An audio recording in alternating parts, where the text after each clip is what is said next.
Now, metta, the Buddha said, metta is always appropriate. Metta is the energy that we naturally meet life with if there's nothing in the way. So that's our natural energy to meet life with, is metta. Loving kindness, loving friendliness, well-wishing, positivity, non-reactivity, open, present, happy, willing to be with other people and other beings. That's kind of a description of metta. So that's a basic energy to move through life with. If you're moving through life with reactivity and anger and fear and guilt and shame and frustration, in other words, non-metta, then I would think that moving through life without those things and with metta would sound appealing. Or not making it one or the other, but more metta and less anger, more metta and less fear, more metta and less shame, more metta and less guilt, more metta and less whatever your affliction is. Sounds better. Sound better to you? Mm-hmm. Yeah. Now, it's not that we don't get attached to our stuff. We get attached to our guilt. We get attached to our anger. We get attached to our fear. We get identified with it. But ultimately, if you really look in the mirror, you'd say, yeah, I would trade all of that for more kindness, friendliness, happiness, well-wishing, positivity. So metta is always appropriate. There's no wrong time to practice metta. There's no too much metta. There's no situation where some variety or other of metta wouldn't be a good thing to conjure up, manifest, offer, give ourselves, etc. So you can take or leave the forgiveness practice, but the whole point of metta practice is to become more and more who we are, like who we really are. And this is the most natural thing in the world. I mean, my favorite example of, it's like, and this is different for everybody, but if you can't relate to the specific, you could relate to the feeling of it that maybe happens in different situations. But like, you're online in the supermarket, and like a mom in front of you has a baby on her shoulder or in the basket, and the kid, this little baby, looks at you and grins. And it's just like, it's just that, right? It's this exchange of metta. You don't know this little baby, you'll never see them again, but it's just this pure blast of goodness. And it goes back and forth. Brings it up in you, it brings it up in them, you smile at them, and you get that feeling? Like this is just the most natural thing. And so the question is, how much can we sustain or draw on or maintain or keep connected with that feeling through situations that aren't as conducive? So that's the practice.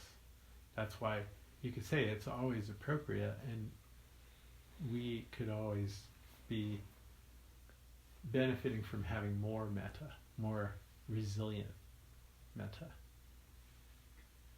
So when situations are ideal and conducive, then you can generate metta, but when they're less than ideal or less conducive, then it starts to become other stuff. So the idea is to create it and then learn how to sustain it. Learn how to sustain it in less than ideal situations, because why not feel good all the time? Or more of the time. It doesn't need to be an absolute. So this is a practice that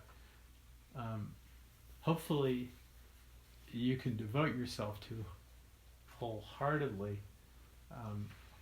because why wouldn't you want more of that? Why wouldn't we all want more of that? And we learn how, and we train ourselves to direct metta towards all beings. So we start with ourselves, because we're part of all beings. And it's really important to start with ourselves. If you can't give yourself metta, if you can't send metta to yourself, then it's like, okay, then go back and find out, well, why are you holding so much against yourself and giving yourself forgiveness practice? So if you can't bring metta for yourself, then go back and find out, well, what's in the way, and then I need to forgive myself. Why don't I deserve metta? The Buddha said we start with ourselves because there's no being in the entire universe more deserving of metta than ourselves. There's no being in the entire universe more deserving of metta than yourself. Now, he didn't say that you're more deserving than any other being in the universe. He didn't say you're the most deserving. He said there's no being more deserving. And he said that because we tend to think we're less deserving. That I'm less deserving. There's something wrong with me. That's because we know our own flaws intimately. Right? No, who knows your own flaws better than you? Does anybody? No. No, we're our own worst enemy, our own worst critic. So we tend to think we're less deserving. And yet we're not. So who else is in a better position to give you metta than you? Like, you're not going to like call up your meditating friends and say, would you do me a favor and come over and sit with me for a half an hour every day and send me metta? They're going to be, no, I got to sit home and send myself metta first, you know. So if we don't send ourselves metta, if we don't open that circuit up, then that circuit is not going to get fed. So we have to start with ourselves. And if there's resistance, then that's what forgiveness practice is for. Once we can give ourselves metta, then what we do is we just let it expand.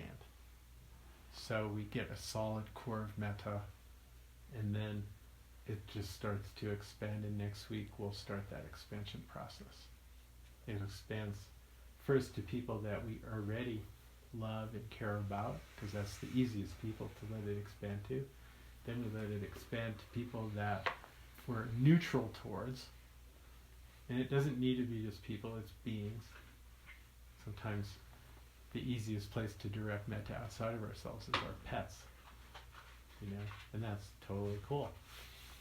Then we go to neutral beings. And then if we want, Tundi will talk a lot about this next week, we can go to difficult beings like people or beings that we don't like, the Dick Cheneys or whoever, you know. And then we expand it out to all beings. But that flame, that core, that source starts with metta for ourselves. If you don't connect to giving yourself metta, then you can't let it expand at that point. If you try to let it expand and leapfrog over yourself, you're basically like repressing the truth of the lack here, and you're trying to send something out that isn't even starting from the heart. It's sort of conjuring it. So it's way more important at that point to go back and give ourselves forgiveness. And once we give ourselves forgiveness enough, then we can start to wish ourselves well. Once we can wish ourselves well, then we can start to wish everybody else well. Does that make sense? This is not selfish. This is not idealistic. This is practical. This is just the way we're built. This is just the way we're built. It's like they say in the airplane, put your own mask oxygen first. Right. Exactly. Because if you're suffocating, you're not going to be able to put it on your kids. You're going to be like, ugh. We start with ourselves. Does anybody have any question about this? This is like the most important thing, you know. And if you can't connect to that you're as deserving as other people, not more, but not less. But we see our own faults so clearly that we tend to say, oh, I'm less worthy. And this is a way to sort of heal that. This is a way to actively heal that sense of less worthy by giving ourselves good energy. And once we have good energy, who are we going to be in the world? Are we going to be nicer to the people that we care about, or are we going to be meaner to the people that we care about if we're really feeling good towards ourselves? Is that going to spill out in a positive way, or is it spill out in a difficult way? Well, obviously it's going to spill out in a positive way. So even though it might seem selfish, in a practical, real life way, it is not selfish at all. If you're down on yourself, you're going to be down on other people. And if you're up on yourself, you're going to be more up on other people. Positivity just tends to expand and spread, and that's all we're doing. But we start here. So is everybody willing to start here? Yeah? We got a good pep talk here. We got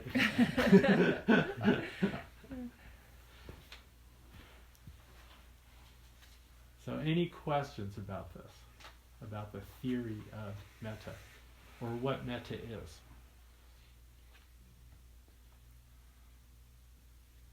It's loving kindness, loving friendliness, well-wishing, positive energy, positive. Shinzen, my teacher Shinzen Young, calls it unconditional positive regard. So that's not a warm fuzzy phraseology. That's a technical phraseology, right? A warm fuzzy phraseology is like, you know, loving kindness, loving friendliness. But a technical phraseology is unconditional positive regard. And it's exactly the same thing. It's unconditional, and that is very important with metta. It is unconditional because we're going to expand out not just to ourselves but to all beings. So there's no condition.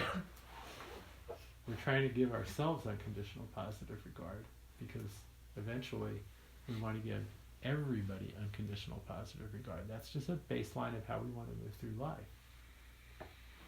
So it's unconditional, it's positive, clearly this is positive, right? And it's regard, meaning that it's energy going out. Now it doesn't mean that we're becoming stupid or oblivious to the ill will of others. It doesn't mean that we're going to become a doormat and let people mess with us or exploit us or hurt us. It doesn't mean that we're going to decide to relate to people who we don't want to relate to because they're mean to us. Okay? So metta doesn't mean that you have to open your door to people that you don't want to open your door to. As same with forgiveness, right? We didn't have to go out and do anything. So metta is about this heart. It's about keeping my heart open. But I can keep my door closed. I don't need to pick up the phone. I don't need to answer the email. I don't need to relate to people or situations that I don't want to. So how does that work? I mean, when you feel this metta, but you still see somebody that you feel may viciously harm you, say, then it seems to be a conflict. Not at all. You try to wish them well, okay? Like, the metta phrases are really simple. May you be happy, or may I be happy, may I be healthy, may I be safe, or may you be safe, May I live with ease and well-being. May you live with ease and well-being. Now you take the most malicious, nasty person, it could be Dick Cheney, it could be the current, I'm not going to name any names. And now, if that person was happy, healthy, living with ease and well-being, safe, felt safe, would they then be different in terms of how they manifest? Would the planet be better off for that? So we can wish them well, but we still don't necessarily want to go vote for them. But that doesn't mean you need to feel bad about this, right? You don't need to feel personally bad about them. We just feel still metta, but don't vote for them, because that's what we can do. Things like that. Yeah. Okay, I think I can. Yeah. I don't know if I mean, no, it's an important question. But the thing that really is simple to see is that people who are acting out of malicious intent, who are harmful, who are violent, who are acting from anger, acting from fear, hurting others, harmful behavior, they're doing it because of their own internal dynamic. And if they were happier, if they were healthier, if they felt safe, if they could live with ease and well-being, they would manifest in a much more positive way. So what we're wishing them isn't in any way, shape, or form rewarding them for their bad behavior. It's actually what we're wishing for is for them to transform into something that's way more positive. That's a good question. Yeah, Josh. The idea of that you look at a baby in the supermarket and they smile at you in this very innocent way, and you have this response to it.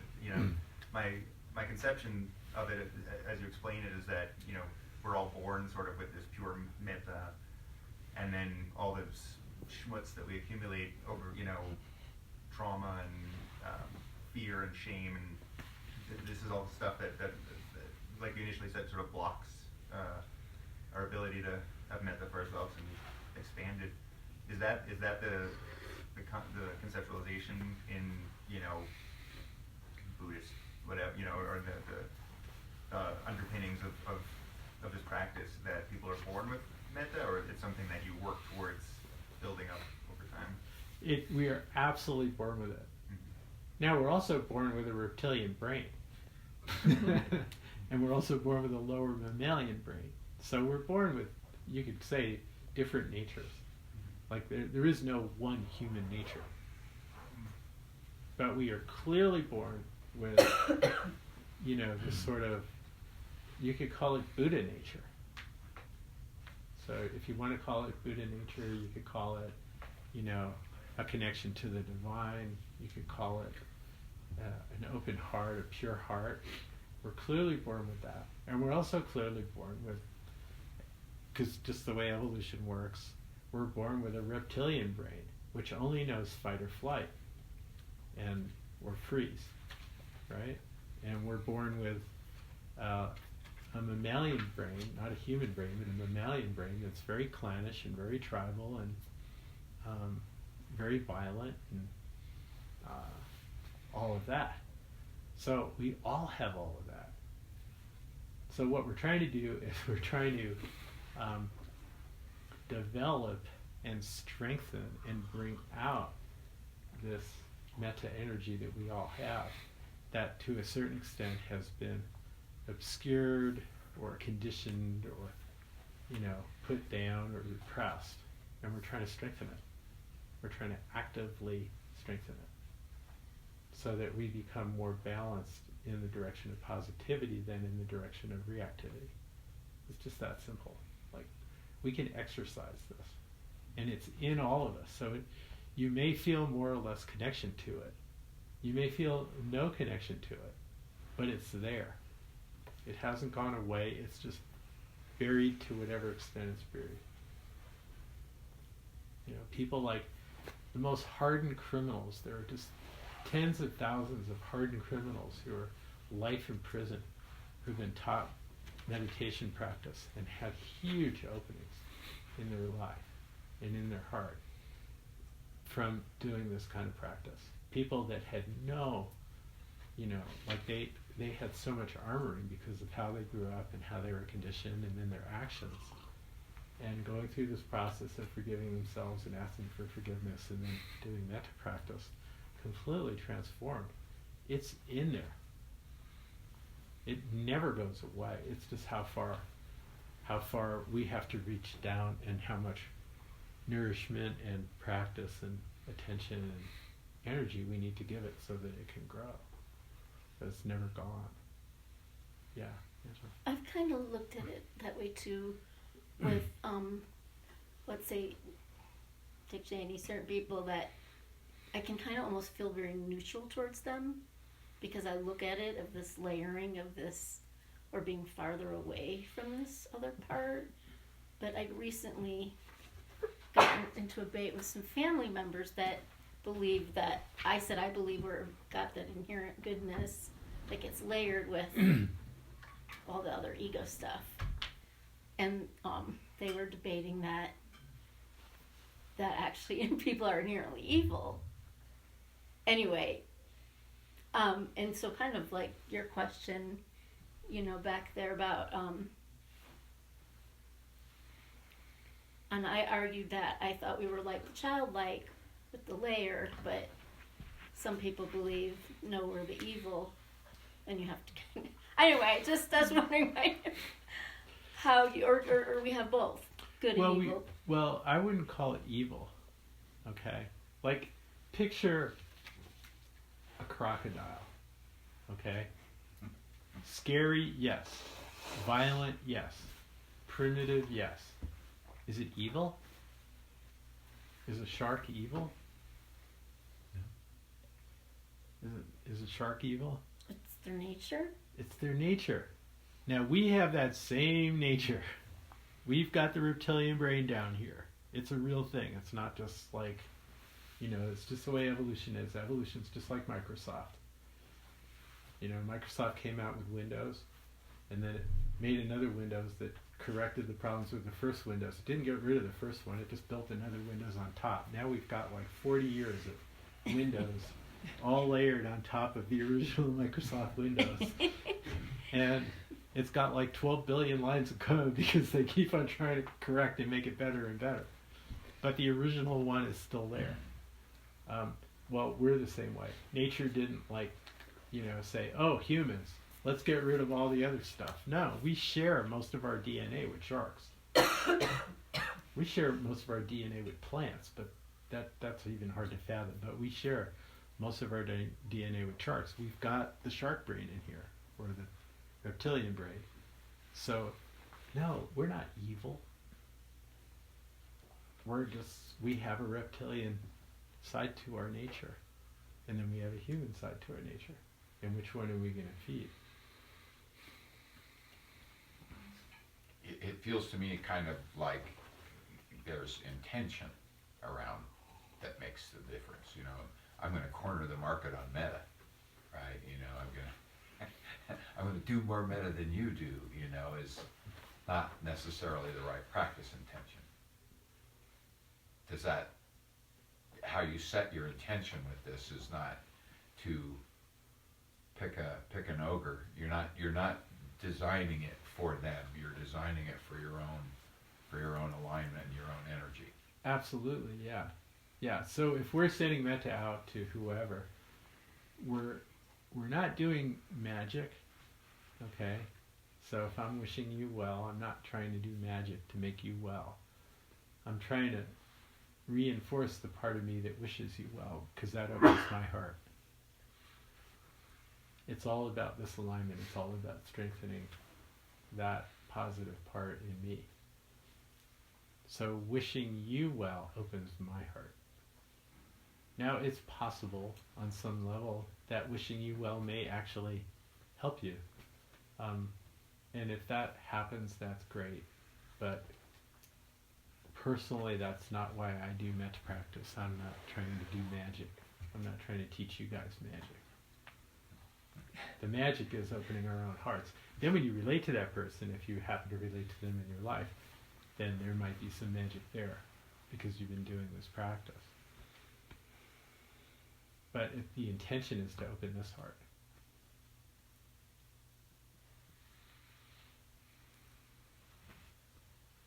So that's sort of the traditional view on nature. Our nature is that it's mixed, and that's the scientific view too.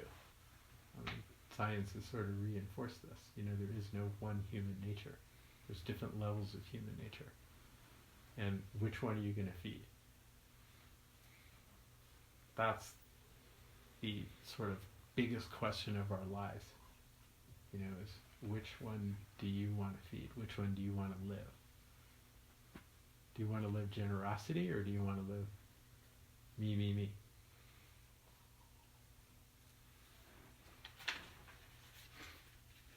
So,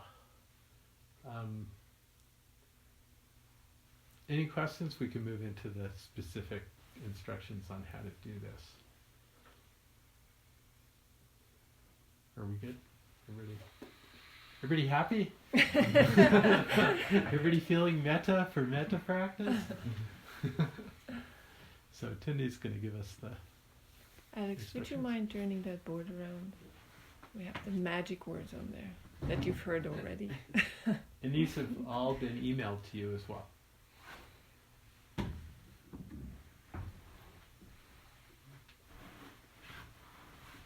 Okay, so how do we do this? How do we activate the feeling of love for ourselves, and how do we cultivate that? And so just like with forgiveness, we can say some words. May I be happy, may I be healthy, may I be safe, may I live with ease and well-being, may I be free. So very simple phrases, right? But again, this is a sample. If you want to rewrite it to better meet your needs, then feel free to do it. But the recommendation is to keep it simple. And then as you say these phrases, just see if some visuals come up naturally. They might pop up. That happens to me often. Or you can also visualize whatever makes you happy. I don't know, chasing butterflies, or hugging your loved ones, or a tree. So whatever generates happiness. And also, you can see if this feeling of warmth and fuzziness gets generated in your body, in your stomach area, heart area. And you could also just place a hand on your heart or on your belly, and then just keep it there throughout the practice. And also you could just smile. Some people have said that works miracles. And also with the generating the feeling, just even if you can contact a subtle feeling of love towards yourself, just stay with that. That's a lot.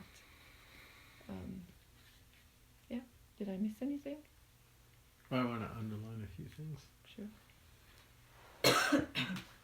So you can change these words, and you can just stick to one phrase. If the idea is to connect to the well-wishing. So it could just be, may I be happy, or may I be healthy, or whatever really resonates. There are times when I've done metta all night on retreat, like we just start metta at like 9 at night and we go till 5 in the morning. And after a couple of hours, it's like I can't even remember 6 sentences or 5 sentences. It's just no way. Like my brain is just total mush. So it's just, may I be happy. It's just like 4 words is about all I can do at 2 in the morning. So it's totally fine. You can make it that simple. And I would definitely recommend, like, smile. Like, get the corners of your mouth just a little bit up. Okay? Nobody's watching you meditate. Nobody cares. We're all going to have our eyes closed in here when you go home and do this all week. Nobody's going to know. So it is absolutely scientifically proven that if we smile, it changes our brain chemistry. So, like, don't just say, may I be happy, smile. It'll make you feel happy, and then you can tap into that feeling. There's absolutely no reason to do metta with a frown, okay, or a grimace, or this is hard. May I be happy? May I be happy? It's like give yourself the smile. And one other thing that is good to say here, okay, when you're doing normal mindfulness practice, we tend to do it in a kind of a very, very, I don't want to say strict, but a set posture, okay? And then if the posture starts to hurt, we tend to not move. We tend to just, okay, the pain just becomes another focus. The discomfort of the posture just becomes something else that we pay attention to. But if you're doing metta practice and the posture starts to feel challenging or painful, you should move. It doesn't do you any good to sit here and go, may I be happy, may I be ease and well-being, when your knee is killing you. It just doesn't make sense, right? It's like, here's metta. Okay. May my knee be happy.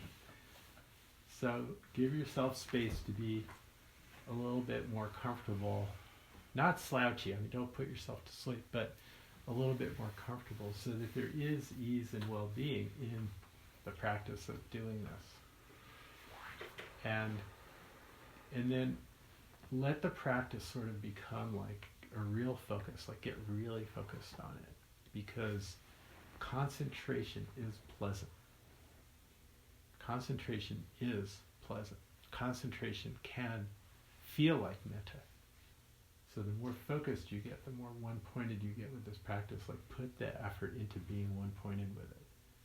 All that's going on is metta practice. Don't let yourself, as soon as you start thinking about anything else, drifting, like, may I be happy, and then you start maybe doing an image of happiness, and next thing you know, you're planning your next vacation. Okay, well, that might make you happy, but that's not focus. Okay? So don't get all tripped out into fantasies about happy or unhappy, or arguing about what's more happy or less happy or more healthy, or should I go to the doctor, or any of that crap. Like, really bring yourself back and make this a focused practice, because the actual focus of the practice, the concentration on that, will make you feel what you're trying to feel. So there's a certain level of discipline to this, as well as enjoyment of it. Yeah, Andrew? You said that we don't want to be in an uncomfortable position, but then you also said that you did this all night. Yeah. I associate like intense drowsiness with. So what do you do with drowsiness? You're like, oh, I can just go to sleep. I'd be so happy if I slept. Right. Well, that's a whole, I mean, how to do an all-night retreat is a whole different Right, topic. I'm just than- experiencing drowsiness right now, so how to Well, sit up straight. right. So, but other than posture, you're talking about the relationship with, oh, my knee's hurting, so I'm going to Right. change my posture so my knee doesn't hurt. Is there a way that you would relate to drowsiness and also do that at the same time? Well, drowsiness is a function of both posture and breathing, keeping the energy moving, and then interest. So the way that we can combat drowsiness or bring ourselves to more alert is to become interested in what we're doing. So trying to focus on the practice will develop curiosity and interest about it. Oh, what's it feel like? What's the images? Really staying focused on that, you can get interested in that. And if you get interested in it, then that might wake you up also. And then with this practice, you can do it with your eyes open. So if you really get drowsy, open your eyes and just do it with the eyes open. That can help too. Also standing up if you're really drowsy, just stand up. Yeah, you can do metta standing, you can do metta walking.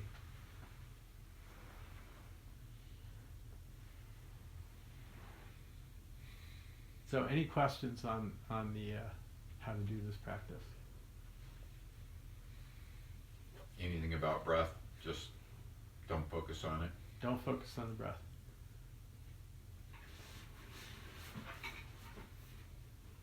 Focus on phrases, focus on smiling and sensations, focus on images that reinforce that.